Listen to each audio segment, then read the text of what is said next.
Hei, hei! Šodien parunāsim par tādām tēmām atkal kā cilvēka bailes, skumjas, tad aizskarsim vairogdziedzeri, virsnieres, nieres un migrēnu. Tātad daudzi cilvēki uzrunā par baiļu aizturēšanu, reaģē ar jokošanos, it kā, labāk es vispār nedomāšu par tādiem jautājumiem, tad ap sirdi būs mierīgāk. Skaistai izejai ir pretpols bezizejai. Var apmānīt prātu, bet ne dvēseli un ķermeni. Tāds ir arī tipisks vīrieša naivums. Ja jūs vēlaties nepamanīt jūsu informatīvajā laukā ienākušās nepatikšanas un par tām nedomāt, tās ieradīsies atkal, un tad jau daudz lielākas. Piemēram, tas varētu būt kā slimība, lai jūs tomēr tā kā apdomātos un ņemtos prātā. Jo pirmie tā kā ķermeņa brīdinājumi ir kaut kas kaut kur velk, iesāpas, duras, bet ja nesaprot, tā tad jau nāks smagā artilērija. Bērnišķīgs bērns ir normāls bērns, bet bērnišķīgs pieaugušais ir nenormāls cilvēks. Cilvēks, kas jūt bailes, ka viņu nemīl, kļūst bezpalīdzīgs. Bezpalīdzīgā cilvēkā iemājo skumjas. Ārējās skumjas var būt nepamanāmas, tās izplūst ar asarām, ar asarām mēs viņas izraudam un ap sirdi kļūst it kā vieglāk. Un, jau uzticamais palīgs asaras arī turpmāk ieradīsies pēc pirmā aicinājuma, lai cilvēks varētu atbrīvoties no visa tā smaguma, kas viņam ir uzkrāts un sakrājies. Skumjas tā ir dusmu enerģija. Dusmas ir enerģija, ar kuru iesaistās dzīves cīņā. Tāpēc ar asarām var šo to panākt. Raudošs cilvēks sev tā kā pievērš uzmanību, un tad viņam prasīs, kā var palīdzēt, un arī cits palīdz. Ar asarām var likt citiem dancot pēc savas stabules, līdz tie būs noguruši, pārsātināti vai depresijā, jo raudātājiem tik un tā nepalīdzēs.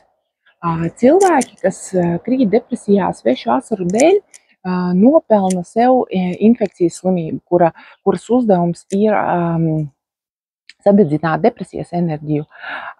Kļuvis par svešu asaru upuri, cilvēks agri vai vēlu sāk dusmoties, un tad raudātājs sāk žēloties, ka neviens par viņu tā kā neliekas nezīnis, neviens viņu nemīl. Svešo asaru upuris sevī izstrādā tādu kā imunitāti pret asarām, kļūst nejūtīgs, vienaldzīgs tā vietā, lai atbrīvotu sevi no bailēm un skumjām. Ja to neatlaiž, tas atkal viss sakrājas. Tomēr neviens raudātājs nevēlas redzēt, kā ar asarām viņš tā kā otram nodarīs sliktu. Tā viņš grib parādīt, ka viņš ir cietējis un ka otram tā kā būtu jāmainās, pat ja runa ir par kādu trešo personu. Vai jūs zināt, ka ķermenis pauž dvēseles dzīvi? Ir ļoti skaisti cilvēki, ko mēs tā kā saucam par modeļiem, skaistuma tā kā etaloniem, ideāliem un tā tālāk un tā joprojām. Šādiem cilvēkiem iepriekšējā dzīvē ir nācies ļoti sāpīgi ciest, bet viņi uz pasauli tādēļ nav sadusmojušies. Tas gan nenozīmē, ka viņi nav pieļāvuši kļūdas. Kļūdīties tas ir cilvēciski. Tagadējā dzīve viņiem ir kā atpūta, tukšums, bet patiesībā pārbaudījums. Pārbaudījumam tiek pakļaut arī šo cilvēku turpmākā attīstība, vai viņi uzķersies uz ārējā skaistuma āķa vai nē. Daudzi tā kā uzķerās, un viņa cilvēciskajā potenciāla attīstība tā kā apstājās. Tāpēc sevišķi skaistus cilvēkus uzskata par dumjiem.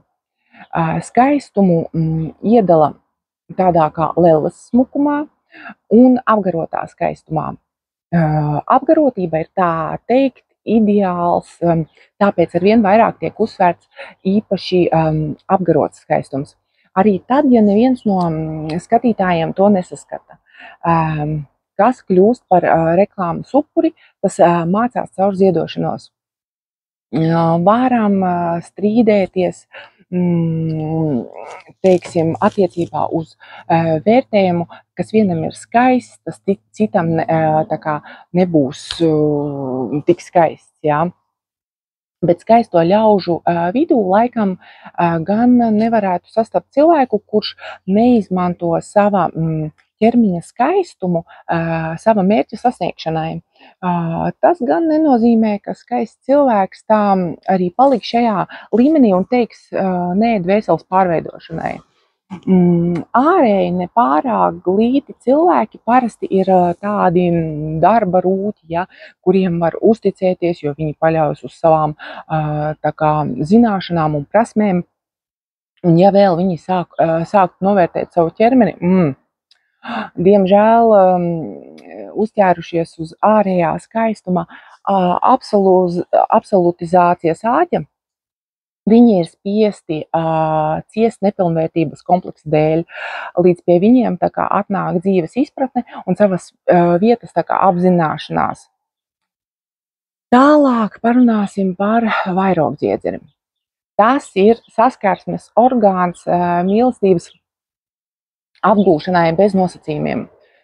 Kontaktēšanās neprasme veido galveno mūsdienu civilizācijas problēmu.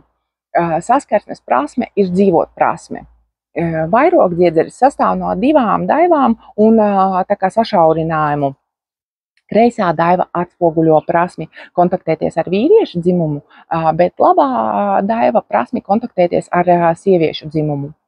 Sašaurinājums apvieno tā kā kopā šos divus saskarsmes veidus vienā veselumā, it kā sakot, ka citādāk dzīvot nav iespējams. Epitēlī ķermenīši ir lielu solījumu orgāni. Dziedzeri ir 4, tie atrodas un uz tā kā vairogdziedzera aizmugurējās virsmas. Tas sanāk gribas rajonā. Tie pauž dieva gribu, dot cilvēkam tādu kā izvēles brīvību. Tas it kā saka, mīli, ko gribi, zemi vai debesis, vīrieti vai sievieti, materiālo vai garīgo, taču galvenais ir mīlēt bez nosacījumiem. Ja kaut vai kādu mīli patiesi un no sirds, tad iemācies mīlēt arī citus. Katram epitēlī ķermenītim ir savs uzdevums. Spēku nosaka apakšējais kreisais, tā ir vīrieša puse, viņš ir atbildīgs par kalciju. Izturību nosaka apakšējais labais, tas ir sieviešu puses, atbild par dzelzi.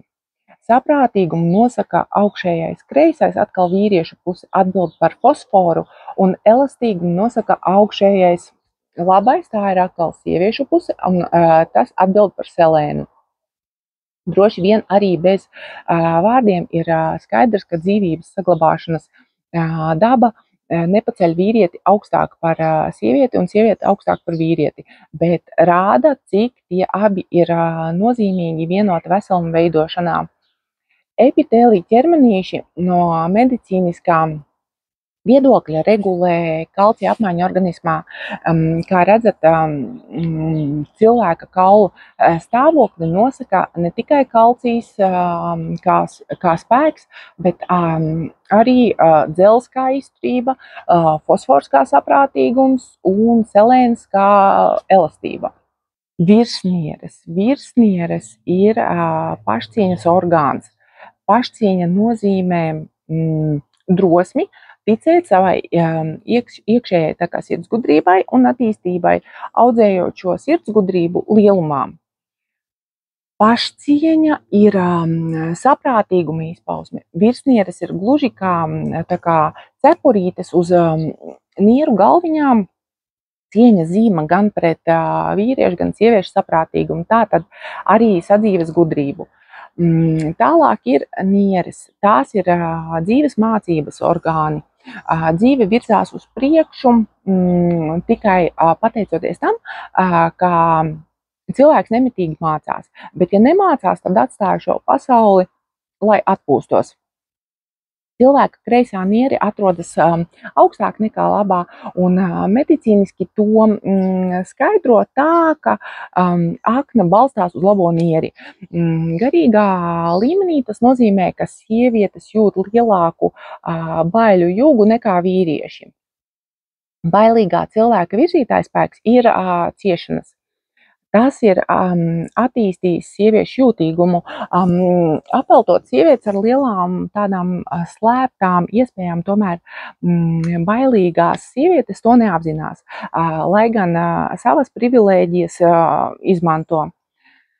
Neapspiediet savas emocijas, neesiet varmācīgi pret sevi, piespiežot sevi būt savaldīgākiem, vēlēdamies izrādīties inteliģents, jūsos ielikta spēja domāt, un tādējādi jūs varat atbrīvot savus stresus un iemantot pašcieņu. Šī neprātīgā, naidīgā dzīve mēdz būt kaut viena diena, kurā jūsu informatīvajā laukā neskartu tam līdzīga attieksmes enerģija. Taču tā pret dzīvi izturas tikai tas, kurš baidās. Daudzi paši atrod izeju no šīs situācijas, bet daudziem tas neizdodas. Citi arī ir tādi, kas to negrib. Saniknots cilvēks lielākoties dodas uzbrukumā. Vīrieši ir radīti kā uzbrucēji, tā viņi īsteno savas vēlēšanās fiziskajā līmenī, bet ja vīrieti uzmutuļo naids, tas var izraisīt neparedzamas bīstamas sekas. Sievietes ir radītas mīlēt, un ja niknojas sieviete, tad vienkārši no viņas mutes var nākt ārā tāda leksika, ko viņas nekad agrāk nav lietojušas aiz kauna un nespēja pieņemt. Uzbrukt var domās, ar vārdiem un ar darbiem. Uzbrukums ar darbiem, tas ir ar dūrēm. Tā notiek, ja cilvēks dod vaļu kaut kādām zemiskām primitīvām kaislībām. To uzskatā par sliktāko no ļaunumiem, jo tas nes ciešanas arī citiem. Tā cilvēks sev uzkrauj karmisko parādu. Uzbrukums ar vārdiem ir gluži tas pats, kas otram uzgās savas samazgas zemapziņā, vēloties citus saukt pie prāta, lai gan pats mācību stundu tā arī neapjēdz. Uzbrukums domās uzbrukumu domās par uzbrukumu kā tādu nesauc. Mute ciet un vēlošas acis liecina vienkārši par domām to, ka tas cilvēks tā kā domās veids uzbrukumu, kas savā noslēgtībā līdzinās, ir līdzīgs kvēlošam vulkānam, kas gatavs izvirdumam. Šāda uzvedība ir raksturīga gan sievietēm, gan vīriešiem, kuri vēlas būt inteliģenti. Bet naids taču iekšā paliek, un tas var ar piepešām lēkmēm brīdināt par insultu vai infarktu. Nomākts naids pārauga histērijā, jo mūsos mītošais tas primitīvais cilvēks ir ielikts tā kā likuma rāmīšos un baidās no fiziskā soda. Nomākts naids izraisa vampīrismu, un kam ir svarīga inteliģenta reputācija, tas naidu tur grožos. Jebkurš cilvēks, kurš ir nomāktā garstāvoklī, šajā laikā ir vampīrs. Un viņa klātbūtne citiem ir vienkārši grūti izturēt. Jebkurš slims cilvēks ir vampīrs līdz brīdim, kad izveseļojas. Vampīrs vienmēr sev atradīs upuri, ja vajadzēs enerģiju, vajag tikai cilvēkam sadusmoties, ka vampīrs viņu aptīrīs pa tukšo. Tas notiek ļoti ātri. Pēc tam cietušais jutīsies tāds kā iztukšots, nelaimīgs, viņam vairs nav spēka, bet vampīrs atkal uzplaukst. Ja nejūtaties spēka pilns, tad vajadzētu vismaz censties fiziski no tāda cilvēka izvairīties. Tas var būt gan laulātājs, gan vecāki, gan priekšnieks, bet visā visumā censties uz šo cilvēku skatīties savādāk un nereaģēt uz viņu provokācijām. To ir grūti iemācīties, bet nav neiespējami. Cilvēki ar lieko svaru pirms ķerties pie diētas, vērsīties pie savas dvēseles un atbrīvojiet skumjas un žēlumu pret sevi. Tie uzstājīgi prasās brīvībā. Žēlums pret sevi ir tagadnes problēma, tāpēc no šī stresa pirmām kārtām palielinās vidukļa apjoms. Kad jūs atbrīvosiet vēlēšanos, lai citi jūs pažēlotu, tad jutīsiet, ka varat ciešāk savilkt savu jostu. Ilgstošā pret sevi žēluma atbrīvošana palīdzēs samazināt svaru, tikai jāturas pēc iespējas tālāk no cilvēkiem žēlotājiem, kas savus brīvos brīžus piepilda ar raudām, asarām, lai kaut ko izdiedelētu. Būtu liela muļķība ļaut tādam cilvēkam sevi iznīcināt. Tiekam pie migrēnas. Baiļu iedzīšana un saspiešana cilvēka galvā izraisa galvaskausa tādu iekšējo spiedienu, kurš paaugstinās. Nemitīgas, smagas, spiedīgas sajūtas galvā var pāraugt galvas sāpēs, bet tā savukārt var pāraugt migrēnā. Migrēna ir slimība ar ļoti spēcīgām galvas sāpēm, kas kulminē ar vemšanu un tad uz laiku norimst. Neredzamā plānā skumjas krājas līdz kritiskai robežai, kas fiziskajā līmenī izraisa smadzeņu pietūkumu. Smadzeņu šķidruma plūsmu bloķē bailes, ka mani nemīl, un tādēļ nomāktās bailes pāraug dusmās, ka mani nemīl, nežēlo, ar mani nerēķinās, mani neklausās. Kad savaldība iegūst dzīvībai bīstamus mērogus, cilvēkā rodas vēlēšanās ar dzīvi cīnīties. Tas ir mostās nomāktās agresīvās dusmas uz dzīvi, un tajā brīdī sākas vemšana. Vemšana ir riebums pret pasauli un nākotni. Vēlēšanās atgriezt vecos labos laikus. Spēcīgs fizisks satricinājums, ko izraisa vemšanas refleks, izstaipa no sasprindzinājuma deformēto kaklu, radot iespēju kakla skriemeļiem sakārtoties vajadzīgā stāvoklī. Kad kakla skriemeļi atgriežas vietās, kakla enerģētiskie kanāli atveras un ķermenis gūst iespēju caur aknu izvadīt uzkrātos sārņus. Nevar noliegt arī zāles un medicīnu. Medicīna ir nepieciešama un kļūst ar vien nepieciešamāka. Bet ja jūs gribat no mediķiem gūt nepieciešamo palīdzību, tad palīdziet arī pats sev. Palīdzēt nespējas pat Dievs debesīs, ja cilvēks viņam netic. Ārsts ārstē jūsu stresu materializējušās sekas, jo izvadīt stresus no jums viņš nespēja. To var izdarīt tikai jūsu gribas spēks, jūs pats. Cilvēces pašreizējās attīstības līmenī mūsu skolotāji ir emocijas.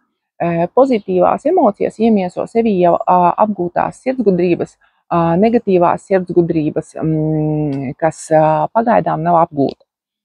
Negatīvās emocijas stresi gaida savu atbrīvošanu, vai tas notiks gudri ar domu starpniecību vai pa muļķu vīzēt caur ciešanām, taču svarīgi, lai tie tiktu atbrīvoti un nekrātos jūsu organismā.